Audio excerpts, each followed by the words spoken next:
আজকের গুরুত্বপূর্ণ জাতীয় এবং আঞ্চলিক সংবাদে সবাইকে জানাই স্বাগতম। আজকের সন্ধ্যার বিশেষ বিশেষ খবর হলো, বাঙালিরা অসমীয়া ভাষা বিরোধী নন বরং শ্রদ্ধাশীল, বলল বরাক বঙ্গ। ভাষা আইনের ভুল ব্যাখ্যা করে বরাকের ভাষিক পরিচিতি বদলে দেওয়ার চেষ্টা চলছে। বরাক উপত্যকায় সরকারি ভাষা বাংলায়, বলল করিমগঞ্জ কংগ্রেস। ভাষা আইন নিয়ে অসত্য বলছেন ডক্টর রাজদীপ রায়, বললেন সতু রায়। ফের এক লুমহর্ষক ঘটনার সাক্ষী হয়ে থাকল বদরপুর বিধানসভা কেন্দ্রের কালীগঞ্জে নৈশ প্রহরীকে ঘুমের মধ্যে খুন, এলাকায় তীব্র চাঞ্চল্য। কর্মসংস্থাপন হচ্ছে না বেকারদের, ভয়াবহ ভবিষ্যতের দিকে ইঙ্গিত করছে রাজ্যের বর্ধিত বেকার সমস্যা। মন্দির অপবিত্র করার শখ, উত্তেজনা করিমগঞ্জের গান্দাইয়ে। বরাকে বাংলা সহযোগী ভাষা, সাংসদ রাজদীপের মন্তব্যে তীব্র বিতর্ক। বদরপুর পুলিশ অভিযান চালিয়ে আটক করল বৃহৎ পরিমাণের ইয়াবা ট্যাবলেট।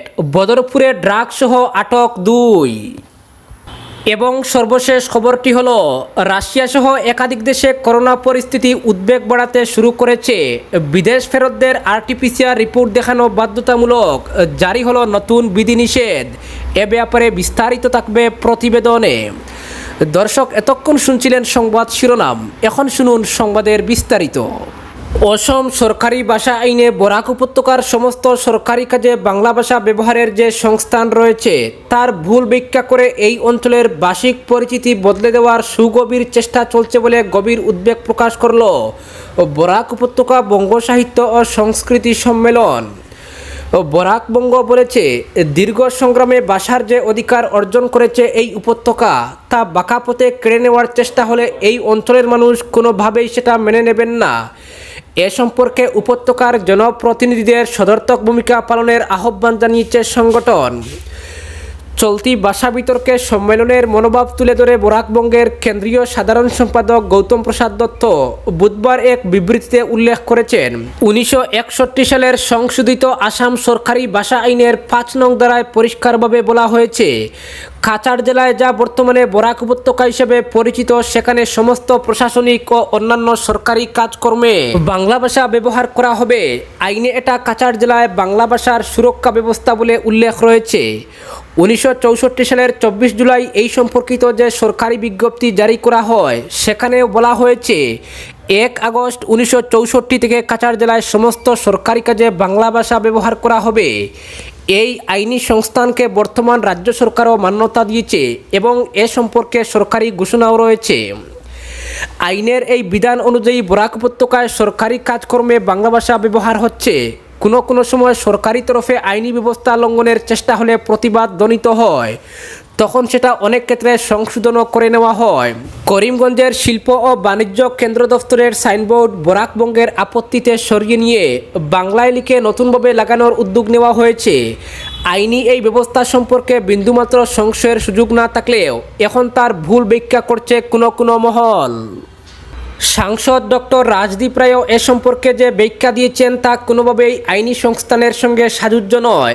ভাষা শহীদের রক্তস্নাত শিলচরের সাংসদের এই ভূমিকা বাস্তবিকই বিস্ময়কর, কোনো অবস্থাতেই এটা কাঙ্ক্ষিত ছিল না। সাধারণ সম্পাদক দত্ত বিবৃতিতে বলেছেন, বরাক উপত্যকার ভাষিক পরিচিতি ও অর্জিত অধিকার রক্ষার জন্য বরাক উপত্যকার বঙ্গ সাহিত্য ও সংস্কৃতি সম্মেলন দীর্ঘ 45 বছর ধরে নাগাড়ে কাজ করে চলেছে। ভাষা আইন লঙ্ঘনের যখনই চেষ্টা হয়েছে তখনই গণতান্ত্রিক পদ্ধতিতে তার প্রতিবাদ জানিয়েছে এবং এখনও জানাচ্ছে। কেউ এ সম্পর্কে আইন নিজের হাতে নিক অথবা কোনো ভাষার প্রতি অশ্রদ্ধা প্রকাশ করুক, এটা কোনোভাবেই সমর্থন করে না সম্মেলন। গণতান্ত্রিক ব্যবস্থায় সরকারের কাছে দাবি উত্থাপনের যে ব্যবস্থা রয়েছে সেই অনুসারে প্রত্যেকেরই পদক্ষেপ নেওয়া উচিত। বিবৃতিতে সাধারণ সম্পাদক দত্ত বলেছেন, বরাকের বাঙালি জনগোষ্ঠী অসমীয়া ভাষা সংস্কৃতির মোটেই বিরোধী নন বরং শ্রদ্ধাশীল। অসমীয়া ভাষা ও সাহিত্যের নিবিষ্ট পাঠক যেমন এই উপত্যকায় রয়েছেন, তেমনি রয়েছেন অসমীয়া সংস্কৃতির বিভিন্ন ধারার গুণগ্রাহী অগুণতি ব্যক্তি। কিন্তু তাই বলে ভাষার অধিকার কেড়ে নেওয়ার চেষ্টা হলে কেউ নীরব থাকবেন না। বরাকবঙ্গ মনে করে অসমীয়া এবং বাঙালি জনগোষ্ঠীর সময়ের দাবি মেনে নিয়ে একে অন্যের পাশে থেকে অর্জিত অধিকার বলে আপন ভাষা সংস্কৃতির চর্চা ও বিকাশের কাজ করে যাবে। অপরদিকে ফের এক লুমহর্ষক ঘটনার সাক্ষী হয়ে থাকল বদরপুর বিধানসভা কেন্দ্রের কালীগঞ্জ শ্যামনগর ব্লক এলাকার জাতকাপন বরকতপুর সমবায় সমিতির কর্মরত নৈশ প্রহরী আব্দুল মুত্তালিবকে মঙ্গলবার সমিতির বারান্দায় গভীর রাতে ঘুমন্ত অবস্থায় দুষ্কৃতীরা খুন করল। স্থানীয় সূত্রে জানা যায়, পীরের চক্রামের জনৈক ব্যক্তি বুধবার ভোরে মর্নিং ওয়াক করার সময় জাতকাপন কোঅপারেটিভ সোসাইটির বারান্দায় মশারি টাঙ্গানো অবস্থায় মুতলিবকে শুয়ে থাকতে দেখেন। তিনি তখন মুতলিবের নাম ধরে ডাকলেও কোনো সাড়া পাননি। কাছে গিয়ে দেখেন রক্তাক্ত অবস্থায় নিথর দেহ পড়ে রয়েছে আব্দুল মুতলিবের। পরে পার্শ্ববর্তী লোকজন ঘটনাস্থলে জড়ো হন। খবর দেওয়া হয় কালীগঞ্জ পুলিশ ফাঁড়িতে। খবর পেয়ে আসেন কালীগঞ্জ ফাঁড়ির এসআই সঞ্জীব সিনহা সহ Karimganj DSP headquarter GD Sharma, দক্ষিণ করিমগঞ্জ সার্কেলের ভারপ্রাপ্ত সার্কেল অফিসার তথা ম্যাজিস্ট্রেট হিসেবে উপস্থিত ছিলেন সঞ্জু দাস। ম্যাজিস্ট্রেট সঞ্জু দাসের উপস্থিতিতে আব্দুল মুতলিবের হত্যাকাণ্ডের প্রাথমিক তদন্ত করা হয়। সঞ্জু দাস বলেন, যতক্ষণ পর্যন্ত ময়নাতদন্ত না হচ্ছে ততক্ষণ পরিষ্কার কিছু বলা যাবে না। এদিকে জিডি শর্মা উপস্থিত জনতার বয়ান নথিভুক্ত করার পাশাপাশি একটি বাঁশের টুকরো বাজেয়াপ্ত করেন। খুব শীঘ্রই আসল খুনিকে ধরতে সক্ষম হবেন বলে জানান তিনি। শর্মা আরও বলেন, হয়তো পুরনো কোনো বিবাদের জেরে এই খুন সংঘটিত হয়েছে। পরে বেলা 12টা নাগাদ আব্দুল মুতলিবের মরদেহ ময়নাতদন্তের জন্য করিমগঞ্জ সিভিল হাসপাতালে পাঠিয়ে দেওয়া হয়। এদিকে পিএইচডি গুড়ামারা আঞ্চলিক আমসুর সদস্যরা ঘটনাস্থলে উপস্থিত হয়ে সঠিক তদন্ত করে দোষীদের শীঘ্রই গ্রেফতার করার দাবি জানিয়ে একটি স্মারকপত্র তুলে দেন করিমগঞ্জ পুলিশ কর্তার হাতে। কালীগঞ্জ এলাকায় একের পর এক হত্যাকাণ্ড সংঘটিত হলেও পুলিশ কোনো কিনারা করতে না পারায় তারা ক্ষোভ প্রকাশ করেন। এক গোপন সূত্রে জানা যায়, ঘটনার রাতে তাস খেলার এক আসর বসেছিল সমিতির বারান্দায়। ঘটনার সঙ্গে এর কোনো যোগসূত্র রয়েছে কিনা তদন্ত হলে আসল রহস্য উদ্ঘাটিত হবে বলে ধারণা সাধারণ নাগরিকদের। অপরদিকে ভয়াবহ ভবিষ্যতের দিকে ইঙ্গিত করছে রাজ্যের বর্ধিত বেকার সমস্যা। যুব প্রজন্মকে নিযুক্তি দেওয়ার প্রতিশ্রুতি দিয়ে দিশপুরে ক্ষমতায় আসা বিজেপি নেতৃত্বাধীন রাজ্য সরকারের শাসনে বর্ধিত বেকার সমস্যা ভয়াবহ ভবিষ্যতের ইঙ্গিত দিচ্ছে। এক সময় রাজ্যের বহু শিক্ষিত বেকার যুবক যুবতীরা কর্মসংস্থানের অভাবে বিভিন্ন উগ্রপন্থী সংগঠনে যোগ দিয়ে বিচ্ছিন্নতাবাদের আশ্রয় নিয়েছিল। পরবর্তীতে অধিকাংশ উগ্রপন্থী সংগঠনের নেতা খেডার মূল স্রোতে সামিল হয়েছেন, যা অবশ্যই শুভ লক্ষণ। কিন্তু নির্বাচনী প্রতিশ্রুতি অনুযায়ী যদি বেকারদের কর্মসংস্থানের ব্যবস্থা করা না হয় তাহলে রাজ্য যে আবার অগ্নিগর্ভ হয়ে পড়বে না সে কথা নিশ্চিতভাবে বলা যায় না। বিজেপি নেতৃত্বাধীন সরকার প্রথমবার ক্ষমতায় আসার সময় 2 লক্ষ বেকারকে কর্মসংস্থান দেওয়ার প্রতিশ্রুতি দিয়েছিল। দ্বিতীয়বার ক্ষমতায় এসে প্রথম 1 বছরে 1 লক্ষ বেকারকে চাকরি দেওয়ার প্রতিশ্রুতি দেয় সরকার। রাজ্যের প্রায় 20 লক্ষ বেকারের মধ্যে প্রথম বছরে 1 লক্ষ নিযুক্তি দেওয়ার লক্ষ্যে অর্থমন্ত্রী অজন্তা নেওগকে অধ্যক্ষ হিসেবে রেখে একটি কমিটি গঠন করে দেওয়া হয়। সরকারি বিভাগগুলি শূন্য পদের তথ্য এই কমিটির কাছে দাখিল করে, কিন্তু পদ শূন্য থাকলেও রাজ্যের আর্থিক অবস্থা বিবেচনা করে বিভিন্ন বিভাগের প্রস্তাব অনুযায়ী শূন্য পদগুলিতে নিযুক্তি দিতে পারেনি রাজ্য সরকার। উল্লেখ্য, রাজ্য সরকার বিভিন্ন কর আরোপ করা সহ রিজার্ভ ব্যাংকে থাকা বন্ড বন্ধক রেখে রাজ্য চালাচ্ছে। এই পরিস্থিতিতে নতুন করে নিয়োগ করে আর্থিক বোঝা বাড়াতে অক্ষম সরকার। এর ফলে নতুন পদ সৃষ্টি করে বেকারদের নিয়োগ করা তো দূরের কথা, শূন্য পদে নিয়োগ করে প্রশাসনিক ব্যবস্থাকে সুচারুভাবে পরিচালনা করার ক্ষেত্রেও অক্ষমতা প্রকাশ করেছে অর্থ বিভাগ। উল্লেখ্য, অর্থমন্ত্রী অজন্তা নেওগ মোট 1 লাখ পদে নিয়োগের প্রস্তাব দাখিল করেছিল। রাজ্য সরকারের কার্যালয়ের 5 মাসের মাথায় ক্যাবিনেট কেবলমাত্র শিক্ষা বিভাগের 22,921টি, স্বাস্থ্য বিভাগের 8,855টি এবং গৃহ বিভাগের 15,000 শূন্যপদ পূরণের অনুমোদন জানিয়েছে। অর্থাৎ ক্যাবিনেট অনুমোদন জানালেও এই পদগুলি পূরণের জন্য বিধিগত ব্যবস্থা সরকার এখনও নেয়নি। 1 বছরের অর্ধেক সময় পেরিয়ে গেলেও প্রতিশ্রুতি অনুযায়ী 1 লক্ষ নিযুক্তি তো দূরের কথা, 1,000 নিয়োগও হয়নি। সরকারি খণ্ডে নিয়োগের কথা ছেড়ে দিলেও যে ক্ষেত্রগুলিতে স্বনির্ভরশীল হওয়ার সুযোগ রয়েছে সেই ক্ষেত্রগুলিকে সঠিকভাবে গড়ে তুলতে সক্ষম হয়নি রাজ্য সরকার। উল্লেখ্য, রাজ্যে কৃষি, উদ্যোগ, পর্যটন, মিন, হস্ততাঁত ইত্যাদি ক্ষেত্রে স্বনির্ভর হওয়ায় যথেষ্ট সম্ভাবনা থাকলেও রাজ্য সরকার এই ক্ষেত্রগুলিকে সঠিক গুরুত্ব না দেওয়ায় বেকারদের স্বনির্ভরশীল হওয়ার পথও তেমন নেই। লক্ষণীয় যে আসামে উদ্যোগিক বিনিময়ের জন্য কোটি কোটি টাকা ব্যয়ে নমামি ব্রহ্মপুত্র অ্যাডভান্টেজ আসাম বিশ্ব বাণিজ্য সম্মেলনের আয়োজন করা হয়েছিল, কিন্তু তা সত্ত্বেও আশানুরূপ বিনিয়োগকারী পাওয়া গেল না। ফলে বেসরকারি খণ্ডেও তেমন নিযুক্তি পাচ্ছেন না বেকাররা। অন্যদিকে কৃষি খণ্ডেও চলছে মানদাতা আমলের ব্যবস্থা। এর ফলে কৃষিকার্যের জন্যও আগ্রহী হচ্ছেন না বেকাররা। মিন ও হস্ততাঁত ইত্যাদি ক্ষেত্রের অবস্থাও একই। এই পরিস্থিতিতে রাজ্যের বেকার সমস্যা ভবিষ্যতে ভয়াবহ আকার নেবে বলে আশঙ্কা করছেন সচেতন মহল। অপরদিকে করোনার ধাক্কা কিছুটা হলেও সামাল দিয়ে উঠছে দেশ, কিন্তু তৃতীয় ঢেউয়ের একটা আশঙ্কা রয়ে গিয়েছে।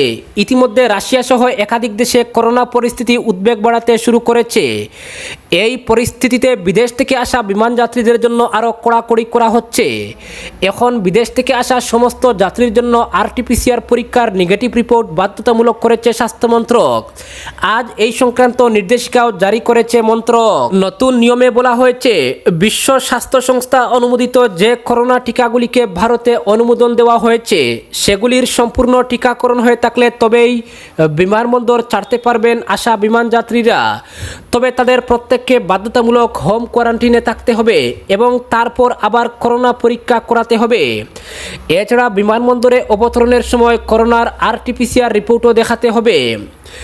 যদি কোনো ব্যক্তি আংশিক টিকাকরণ হয়ে থাকে অথবা টিকাকরণ না হয়ে থাকে তাহলে বিমানবন্দরে অবতরণের পরেই সংশ্লিষ্ট ব্যক্তির সোয়াবের নমুনা সংগ্রহ করা হবে এবং করোনা পরীক্ষা করা হবে।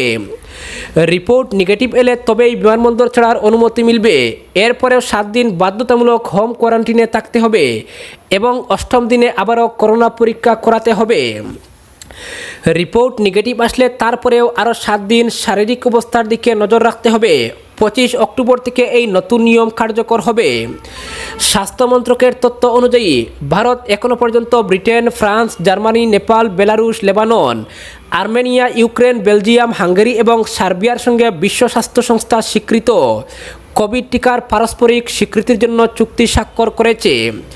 এই দেশগুলি থেকে আসা বিমান যাত্রীরা যারা সম্পূর্ণভাবে টিকা নিয়েছেন এবং বিমান যাত্রার 15 দিনের মধ্যে সম্পূর্ণ টিকাকরণ সম্পন্ন হয়েছে, তারা বিমানবন্দরে অবতরণের পর নিজেদের স্বাস্থ্যের উপর 14 দিন নজর রাখার স্বার্থে বিমানবন্দর থেকে বেরোতে পারবেন। ভারতে আসার আগে সমস্ত বিমান যাত্রীকে নির্ধারিত ভ্রমণের আগে অনলাইন এয়ার সুবিধা পোর্টালে সেলফ ডিক্লারেশন ফর্ম জমা দিতে হবে এবং একটি আরটিপিসিআর নেগেটিভ রিপোর্ট আপলোড করতে হবে। নির্দেশিকা অনুসারে যাত্রা শুরু করার 72 ঘন্টার মধ্যেই এই আরটিপিসিআর পরীক্ষা করাতে হবে। যদি কোনো ভ্রমণকারী এই তালিকাভুক্ত দেশগুলি ছাড়া অন্য কোনো দেশ থেকে আসেন তাদের বিমানবন্দরে অবতরণের পর সোয়াবের নমুনা জমা করতে হবে এবং কোভিড পরীক্ষার রিপোর্টে নেগেটিভ এলে তারপরই তাদের বিমানবন্দর ছেড়ে বেরোনোর অনুমতি দেওয়া হবে। এরপর 7 দিনের জন্য হোম কোয়ারেন্টাইনে থাকতে হবে এবং 8ম দিনে পুনরায় করোনা পরীক্ষা করাতে হবে। রিপোর্ট নেগেটিভ এলে তাদের স্বাস্থ্যের আরও 7 দিন নিজেদের নজর রাখার জন্য বলা হয়েছে। অপরদিকে মন্দির অপবিত্র করার শখ উত্তেজনা করিমগঞ্জের গান্দাইয়ে। পার্শ্ববর্তী রাষ্ট্র বাংলাদেশে যখন হিন্দুদের উপর চরম নির্যাতন সহ মঠ মন্দির ভাঙচুরের ঘটনা ঘটছে তখন লক্ষ্মীবাজার দিন করিমগঞ্জ জেলার ভারত বাংলাদেশ সীমান্তে হিন্দুদের মন্দির অপবিত্র করার চেষ্টা চালালো দুষ্কৃতীরা। এ নিয়ে সংশ্লিষ্ট এলাকায় টানটান উত্তেজনা বিরাজ করছে। ঘটনার তদন্তে গোয়েন্দা কুকুর নিয়ে মাঠে নামলে কোনো ক্লু বের করতে পারেনি নিলামবাজার পুলিশ। নিলামবাজার থানা এলাকা তথা উত্তর করিমগঞ্জ বিধানসভা কেন্দ্রের গান্দাই চাঁদখানি গ্রামে পূর্ত সড়ক লাগোয়া একটি কালাচাঁদ মন্দির রয়েছে। এলাকার জনগণের আস্থা ও বিশ্বাসের প্রতীক এই মন্দিরে একটি বট বৃক্ষ রয়েছে। সনাতন ধর্মাবলম্বী হিন্দুরা এই বট বৃক্ষকে দীর্ঘদিন থেকে পূজার্চনা করে আসছেন। প্রতিদিন সন্ধ্যায় এলাকার জনগণ মন্দিরে ধূপদীপ জ্বেলে প্রার্থনা করেন। মঙ্গলবার সন্ধ্যায়ও মন্দিরে স্থানীয়রা যথারীতি ধূপদীপ জ্বালিয়ে গিয়েছিলেন ভক্তরা। রাত 9টা অবধি মন্দিরের ভেতরে বা বট বৃক্ষে তারা আপত্তিজনক কোনো কিছু প্রত্যক্ষ করেননি বলে স্থানীয়রা জানান। কিন্তু বুধবার সকালে বট বৃক্ষের ডালে ভিন ধর্মাবলম্বীদের ব্যবহৃত লুঙ্গি, তকি, গামছা সহ বিভিন্ন আপত্তিকর জিনিস ঝুলন্ত অবস্থায় স্থানীয়রা দেখতে পান। এমনকি লাল শালু দিয়ে বেঁধে রাখা বট বৃক্ষে মহিলাদের বস্ত্র পেঁচিয়ে রাখা হয়েছে। বিষয়টি দাবানলের মতো ছড়িয়ে পড়ে খবর পেয়ে স্থানীয় গ্রামবাসী সহ আশপাশের বিভিন্ন গ্রামের কৌতূহলী জনতা সংশ্লিষ্ট মন্দির এলাকায় ভিড় জমাতে শুরু করেন। বিশ্ব হিন্দু পরিষদের জেলা স্তর সহ স্থানীয় কর্মকর্তারাও ঘটনাস্থলে ঘটনাস্থলে উপস্থিত হন। খবর পেয়ে নীলামবাজার থানার ওসি কমলেশ সিং দলবল নিয়ে ঘটনাস্থলে উপস্থিত হয়। দুষ্কৃতীদের শনাক্ত করতে শিলচর থেকে ডগ স্কোয়াডও নিয়ে আসা হয়। স্নাইপার ডগ দুষ্কৃতীদের অনুসন্ধানে নামে, কিন্তু কোনো ক্লু বের করতে পারেনি। তাই এলাকার শান্তি ও সম্প্রীতি বজায় রাখতে দোষীদের অবিলম্বে গ্রেফতারের দাবি জানান চাঁদখানি গ্রামের জনগণ। আজকের বিশেষ সংবাদ এখানেই সমাপ্ত।